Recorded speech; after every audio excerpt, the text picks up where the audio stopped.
MP के CM Mohan Yadav चुनेंगे Haryana CM. Amit Shah के साथ पर्यवेक्षक बनाए गए हैं मोहन। एमपी सीएम ने बीजेपी की जीत में निभाई अहम भूमिका।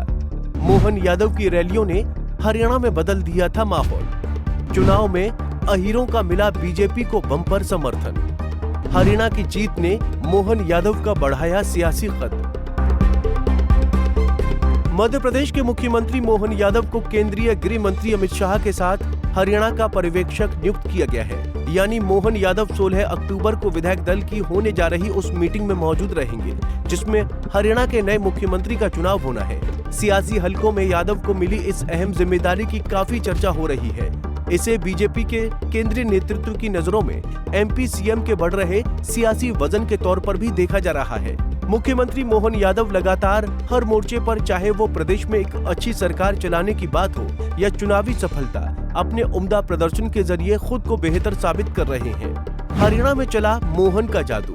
यूपी, बिहार और एमपी की तरह हरियाणा में भी यादव, जिसे यहाँ अहीर कहा जाता है, उनकी अच्छी खासी आबादी है। जाट और दलित के बाद अहीर हरियाणा का तीसरा सबसे बड़ा मतदाता वर्ग है, जिसकी भूमिका चुनाव में काफी निर्णायक हो जाती है।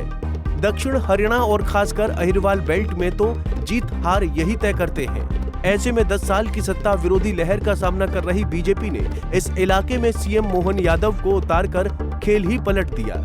एमपी सीएम की रैलियों ने यहां ऐसा माहौल बनाया कि बीजेपी इस इलाके में आने वाली कुल 11 में से 10 सीटें जीत ले गई और कांग्रेस को महज 1 सीट से संतोष करना पड़ा। हरियाणा में एमपी सीएम की रैलियों का स्ट्राइक रेट कितना शानदार रहा, इसे आप महज इस बात से आंक सकते हैं कि उन्होंने 5 विधानसभा क्षेत्रों में चुनाव प्रचार किया था, जिसमें से बीजेपी 4 पर जीतने में कामयाब रही। मोहन यादव ने दादरी, भिवानी, तोशाम, भवानीखेड़ा और झज्जर में जनसभाओं को संबोधित किया था। इसमें केवल झज्जर की सीट छोड़कर बाकी चारों जगह बीजेपी ने जीत हासिल की। हरियाणा में बीजेपी के स्टार प्रचारक डॉक्टर यादव केवल रैलियों तक महदूद नहीं रहे, उन्होंने पार्टी के कार्यकर्ताओं के साथ समन्वय और बैठक की। इसका असर साफ तौर पर दिखाई दे रहा है। हरियाणा में बीजेपी ने जो सीटें जीती हैं, वो सिर्फ ओबीसी बाहुल्य नहीं है, वहां पर दलित मतदाता भी कम नहीं है। इतना ही नहीं, एमपी सीएम ने पार्टी की तैयारियों की समीक्षा बैठक भी की थी और उन्होंने यहां पर कार्यकर्ताओं को संगठन के सुझाव भी दिए थे। इन सबसे स्पष्ट है कि हरियाणा विधानसभा चुनाव में मोहन यादव कितनी अहम भूमिका में थे। यही वजह रही कि 8 अक्टूबर को जब हरियाणा में बीजेपी ने जीत की हैट्रिक लगाकर इतिहास रचा, तो मुख्यमंत्री मोहन यादव भी अपनी खुशी जाहिर करने से खुद को रोक नहीं पाए।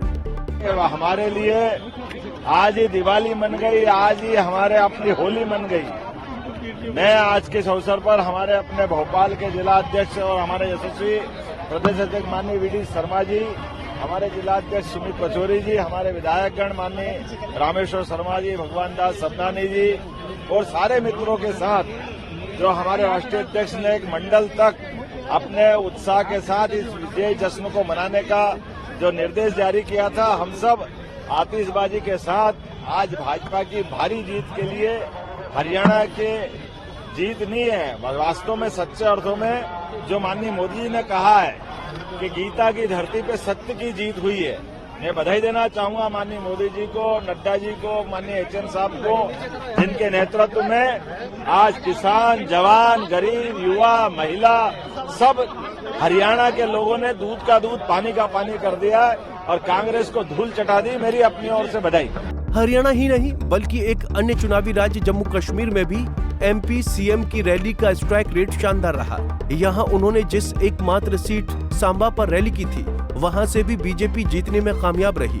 साफ है कि मोहन यादव न केवल मध्य प्रदेश बल्कि अन्य राज्यों में भी बीजेपी के लिए क्राउड पुलर साबित हो रहे हैं और राज्य दर राज्य पार्टी की झोली में जीत डाल रहे हैं। बीजेपी में बढ़ रहा एमपी सीएम का सियासी कद।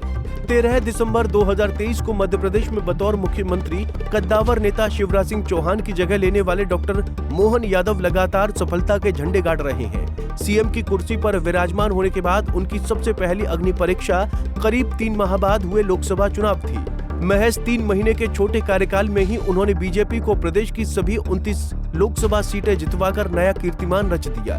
इस चुनाव में कांग्रेस के दिग्गज नेता कमलनाथ भी अपने गढ़ छिंदवाड़ा को ढहने से नहीं बचा पाए और न ही दिग्विजय सिंह का अपने गढ़ में आखिरी चुनाव का भावुक अपील काम कर पाया। ये जीत इसलिए भी अहम है क्योंकि बगल के राजस्थान और गुजरात में बीजेपी को झटका लगा। और वो 2014 और 2019 का प्रदर्शन बरकरार नहीं रख सकी। यही वजह है कि इस चुनावी सफलता ने मोहन यादव के सियासी वजन को बीजेपी में बढ़ाने का काम किया है, जिसका परिणाम है कि आज पार्टी उनके ओबीसी चेहरे को जमकर चुनाव में भुना रही है। खासकर यूपी बिहार जैसे यादव बाहुल्य राज्यों में तो उनके ताबड़तोड़ कार्यक्रम आयोजित कराए जा रहे हैं। प्रभावशाली ओबीसी तबके से आने के कारण उनकी लोकप्रियता में जबरदस्त इजाफा देखने को मिल रहा है। हरियाणा में मिली चुनावी सफलता के बाद जिस तरह से उन्हें केंद्रीय गृह मंत्री अमित शाह के समकक्ष स्थान दिया गया है, वो बीजेपी में उनकी भविष्य की राजनीति में बड़ी भूमिका मिलने का संकेत दे रही है। Bureau report, Punjab Kesari TV. हमसे जुड़े रहने के लिए हमारे YouTube चैनल को सब्सक्राइब करें और नई वीडियो की नोटिफिकेशन के लिए बेल आइकॉन को दबाएं। अगर आप ये वीडियो Facebook पर देख रहे हैं तो लाइक जरूर करें और ज्यादा से ज्यादा शेयर करें। धन्यवाद।